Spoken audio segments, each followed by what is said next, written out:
Від старту коронавірусної пандемії на даний момент зафіксовано практично 28 мільйонів випадків інфікованих на COVID-19. Сьогодні кількість померлих від недуги перевалила позначку у 900 тисяч. Подолати власним імунітетом короночку вдалося майже 20 мільйонам людей. Статистика невтішна, і за час, поки у лабораторіях намагалися розробити вакцину і тестують її на піддослідних, не завжди вдало. Своїми рецептами подолання ковіду протягом локдауну ділилися світові уми. Від Трампа, який пропонував попивати санітайзери і підшкірно водити сонячне світло, і дотепер уже ВО президента Білорусі Олександра Лукашенка. Люди на тракторе работают, никто не говорит про вирусы. Там трактор вылечит всех, поле всех лечит. Ще була цілюща грамала від Бердимухамедова, якою Аргадага пропонував обкурювати приміщення. Настав час і росіян показуватися власними альтернативними рецептами боротьби із SARS-CoV-2. Доручили нелегку місію не кому-небудь, а відомству тувинського шамана. Це Юра Гаврищак, «Вісті Кремля», і буде тупо, но смішно. Британець Джордж Орвелл, коли писав свій легендарний твір «1984», ніколи не думав, що він із застереження перетвориться на інструкцію до дій. Аналогічно із Віктором Пелєвіним, який написав свою Generation P у 99-му, а вона взяла і в 2020-му почала втілюватись у життя. Особливо момент про оцифрування. Можно было бы ответить на ваш вопрос, но я не буду этого делать, потому что мне лень. Володимир Володимирович дуже любить тріпати язиком, а простіше кажучи, виступати. Что касается детей, я их с удовольствием ем каждый день по утрам. И сегодня тоже. Виступає його плішившество довго і зі смаком. Буває годин по 3, а то і по 4 і 5. За весь цей час жодного разу не сходивши в своє улюблене місце. Але руки йдуть, а виступати то хочеться. І далі всім розповідати про те, як космические корабли бороздят Большой театр. А тут іще й дата кругла припала, і старий Кабая вирішив на людей подивитися і себе показати. Путин возглавит делегацию России на 75-й сессии Генассамблеи ООН. 5 років тому пиня у Нью-Йорку показав себе знатно. На трон села.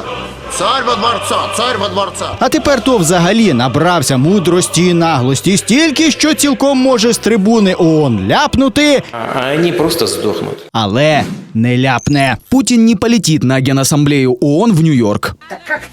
На перший погляд взаємовиключні параграфи, бо як так делегацію очолить, а в Нью-Йорк не летить, але потім все стало на свої місця. После завершения участия президента Российской Федерации в виде видеообращения. Вот оно что, Михайлович. Так, у Нью-Йорку пиня буде, але буде віртуальний, як імператор Палпатін у «Зоряних війнах». Тим більше віртуальну реальність ВВХ любить і любить дуже.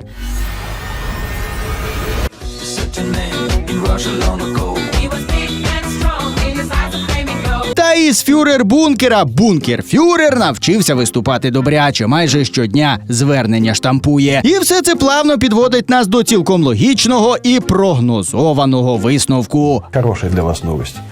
Путин умер на заседании Единой России. Какие ваши доказательства? А ось Песков. Прямой линии с Владимиром Путиным в этом году не будет. Surprise, motherfucker. коли таке було, що пиня пропустив пряму лінію. Никогда. Тому Володимира Володимировича якраз оперативно оцифровують, як в Generation P. Рендер-сервер 100-400. Рассчитать можем примерно 100 главных и 400 второстепенных политиков. Что у американцев то же самое? Да мы раз в 10 круче. Посмотри, какие у нас характеры выпуклые. Что Ельцин, что Зюганов, что Жириновский. Чихов. А так як сучасні технології трохи більш сучасні, як у романі Пелєвіна, то до відеовключення його віртуальшийства в Генасамблеї ООН якраз мають встигнути. Тепер слова Навального як ніколи актуальні. Привет! Цифровое сопротивление! Добро пожаловать! Добро пожаловать в Сити 17. Тим часом на YouTube-каналі РТ вийшло повне інтерв'ю виконуючого обов'язки президента Білорусі Олександра Лукашенка російським журналістам. 3% наговорив багато. Не збирається сідати за стіл переговорів із координаційною радою. У демонстраціях винні телеграм-канали, які займаються координацією. Якщо Лукашенко уйдет, то слідом і Росія упадет.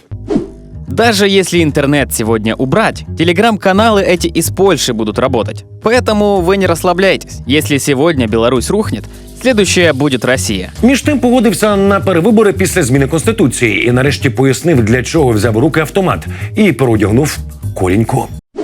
Я показал, что я на месте, я не трус и я не боюсь. Я вижу все, что делается в Минске со всех камер. Но когда они двинулись сюда, рядом в Дроздах, буквально в 2 километрах у меня вертолет в резиденции. Я думаю, я должен посмотреть, что там творится. Я сажусь в вертолет, а американцы с космоса, сволочи, видят же все, и они сразу в свой центр под Варшавой дали сигнал, что вертолет поднялся. И как только президентский вертолет поднялся, они побежали. Они начали расходиться. Ну, я облетел, посмотрел, что там происходит, но какая-то кучка боевиков осталась. Я показал, что я эту страну буду защищать, чего бы это ни стоило. И дети мои тоже никуда не побегут.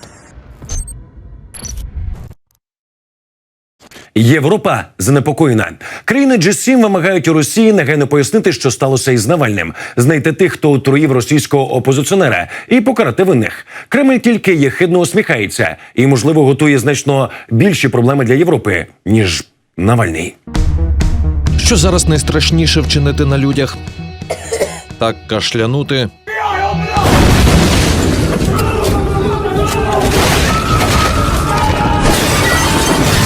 Такий напад стався і в Еммануеля Макрона.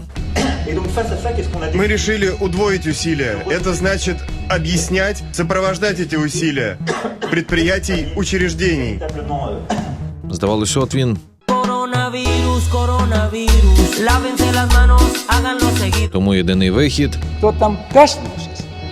Проверь, запиши фамилию, позови ФСО, охрана, из зала выведите. Але президент Франції покашляв і розповів, що просто почав задихатись. Я просто начал задыхаться в этой тканевой маске, а так, как я уже говорил, я следую нашему протоколу. Та є припущення, що все значно гірше. Напади Макрон пережив після цього. Макрон и Джонсон требуют у РФ срочно объяснить, как отравили Навального. А тепер потрібно всього лиш простежити красу спецоперації. Россия направляет в Ливан врачей и гуманитарную помощь. Президент Франции Эммануэль Макрон посетил с визитом Ливан. Тому така історія цілком реальна.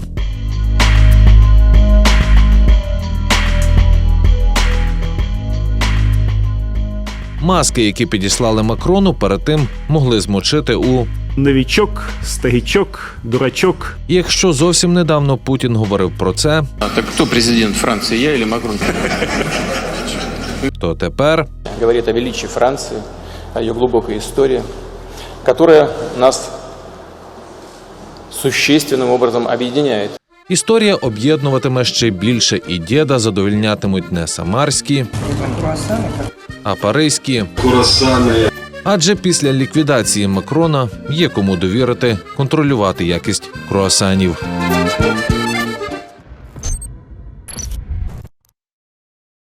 Два роки тому, коли прямі лінії з Путіном не проводилися, один фермер-сировар уклінно дякував царю-батюшці за санкції. Мовляв, їхній бізнес летів до висот. Навіть Красне Сонечко хотів своїм сиром пригостити. Але такий продукт не для плебеїв, максимум для охоронців. Сказали, передадут. Передали или сами съели? Съели. Съели сами. Сам же пеня, очевидно, поїдає такі продукти, яких росіянам ще довго не бачити. І ці продукти санкційні. 8 вересня 1941 року довкола Ленінграда замкнулося кільце. Розпочалася блокада міста, що тривала 872 дні. Лише за офіційними даними від голоду та недоїдання загинуло більше 600 тисяч людей. У цей день рівно 79 років по тому управління Россельхознадзору у Петербурзі, так тепер називається місто, гордо відзвітувало. Об уничтожении в огне 46 тонн сыра, сливочного масла и хамона из Европы.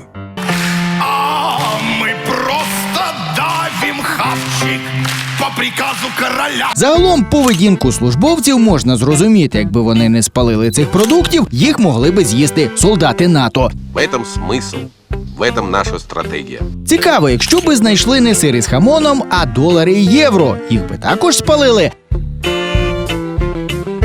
Або, скажімо, контрабандний алкоголь.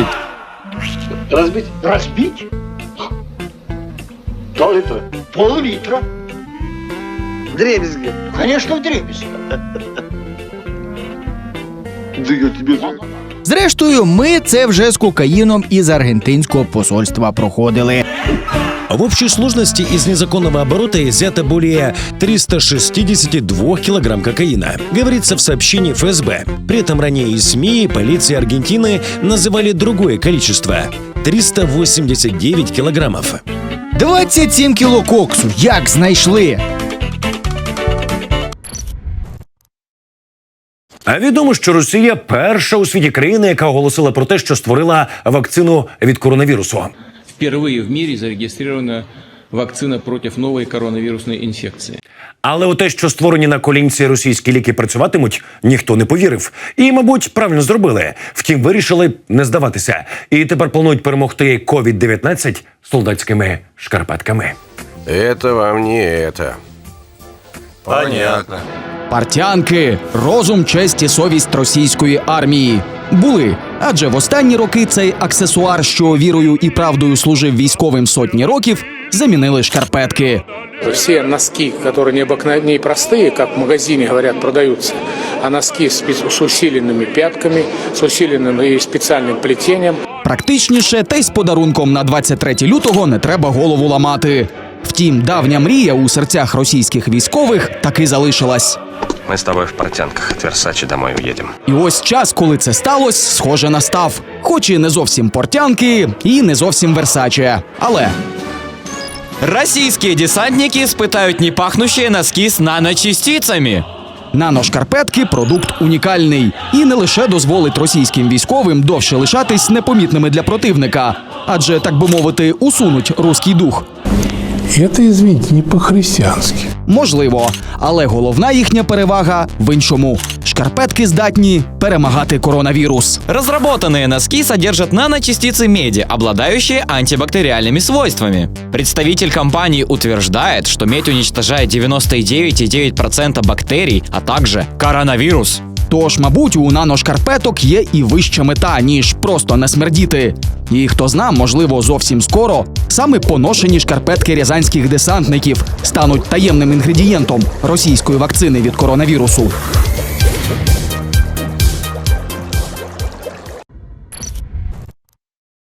Це був Юра Гаврищак, «Вісті Кремля». І не забувайте писати нам на електронну пошту Кремінвісті.Укрнет. І туди друкуйте свої претензії.